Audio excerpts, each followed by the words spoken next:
প্রধান কে থাকবে, যে আমি থাকবো, তা ঠিক আছে, কালকে তো ভোট গণনা করা হবে, ও সময় তো ব্যস্ত থাকবেন, তাই এখন একটা স্বাক্ষর দেবেন কিনা, স্বাক্ষর দিচ্ছে, বললাম কি কিসের কাগজে স্বাক্ষর চাইছেন আপনি? স্বাক্ষর হয়েছে এজেন্টের কাগজে, এজেন্টের কাগজে রেজাল্ট শিটে সাহেব, এই যে রেজাল্ট শিট, এই যে রেজাল্ট শিট, এরপরে এই রেজাল্ট শিট, এই আচ্ছা, আগে ওনাকে বলতে দেন, আপনার চুপ রেজাল্ট থাকেন। শিটে স্বাক্ষর দিচ্ছে, হ্যাঁ, দেওয়ার মানে পরে এজেন্টের কাগজে আপনি দিতে বলছেন, ওনার রেজাল্ট শিটে দিতে রেজাল্ট কেন? শিটে বলছে। আপনারা একটু থামেন না। ওইটাই রেজাল্ট শিট ছিল, রেজাল্ট শিটে বলার পরে না হুজুর কালকে গণনা করে দেবো, আমি সুবিধার জন্য দিতে পারেন আর নাও দিতে পারেন, তখন বললেন না দেবো না, আমি ঠিক আছে দোকান কালকে, আচ্ছা, আপনার রেজাল্ট শিটে কি সিগনেচার আগে নেওয়ার নিয়ম আছে কিনা?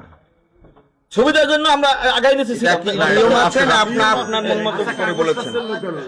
এই একটু আমাকে কথা বলতে দিবেন আপনারা? না ওনা যখন বলছেন যে হুজুর কাল দেবো না, ঠিক আছে সিরিয়াল হলাম, ঠিক আছে সিরিয়াল হইলাম, আচ্ছা, এইটা কি আপনার রুলসে আছে, ইলেকশন কমিশনের রুলসে এটা আছে? আমার জানা নাই।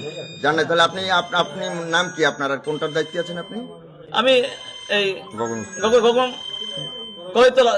কহিতলা নাম কি আপনার, নাম কি? মোহাম্মদ ইলিয়াস। ইলিয়াস। মাস্টারি করে তো